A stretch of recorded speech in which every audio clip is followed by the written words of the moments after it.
Patsy, P-A-T-S-Y, Starks, S-T-A-R-K-S. Great. And your title? Collection Center Coordinator. All right. So you guys have been doing this for many years, since I think '98, right? That's right. Why was Operation Christmas Child a project that this church wanted to take on, and what is I guess the mission of it?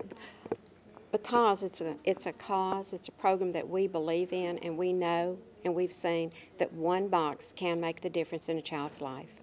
And so then, I guess, yeah, tell me about what exactly happens. Y'all collect donations here locally? Right. We're the collection center, and so we have relay centers. We have 7 relay centers in outlying areas, and those are churches. And other areas bring to those relay centers. They, in turn, bring to us. We pack them on the trailer that's outside, and they're shipped. And they go to processing centers. From the processing centers, they go to over 100 different countries.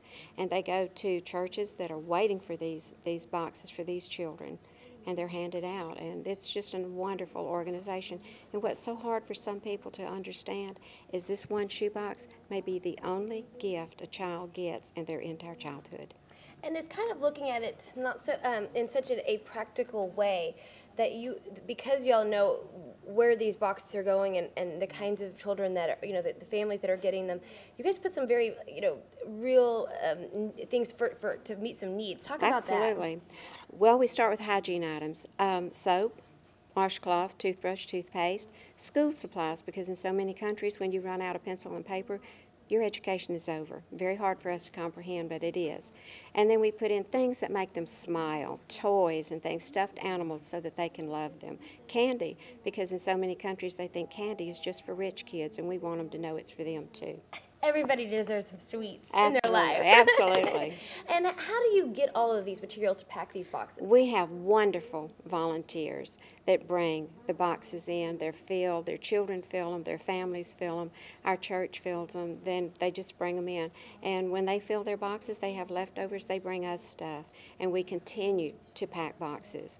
And it's just the way we do it. It's just all volunteer. How many boxes do you think y'all will pack this week? Our goal is 26,000. Just for this? This week, yes, ma'am. That is a lot. I mean, you can't probably we can't come. I mean, so that trailer is going to be full. That one and another one, maybe part of another one. Oh, and then talk about the 100 countries around the world will eventually be on the receiving end. Talk about how that works. Like, what are some of the main countries? Well, there's over 100 of them, and we have on the wall over here countries that have gone to, that OCC has gone to since 1993. And there's a lot of them, but Uganda, Kenya, Haiti, Mozambique, Trinidad, Togo. The list goes on and on and on. And how do they identify these? You were telling me about the local pastors in these communities are the ones sometimes that are often able to identify the families that need them the most. Right. OCC, Operation Christmas Child, lines up the pastors rather line up with Operation Christmas Child. The pastors know they're coming. They prepare the children for it, and then they are delivered to the pastors, and the pastor hands them out to the children. I bet that is just quite the sight. And I know that when you were telling me about this morning. I mean, you really are passionate about this. I am. Tell me about that. I mean, why? I mean, you can almost feel that joy that happens on the other side. I believe in it. I believe in it with my whole heart, and I believe and I know that one box can make a difference. We hear impact stories. We hear things that one box opened up is exactly what that child needed. And how in the world did that happen?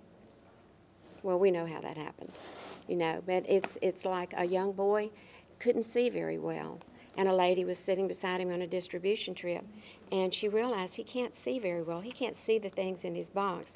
But when he opened that box, guess what was laying on top of it? A magnifying glass. So it's just impact stories like that over and over and over again. One box makes a difference. And what we have to remember is when you look at all these boxes behind us, they're children. Those are children waiting to receive these boxes and the message that goes with it. Last question is, this is spreading Christmas around the world. Absolutely. To places that maybe don't even know what day it is or that it's the holidays. Why is that important to your church? Because we want to spread the message. We want to spread the gospel of Jesus Christ. And every box has an opportunity to touch a child for the Lord. Okay, that's a good last answer. All right, good job. Oh, man.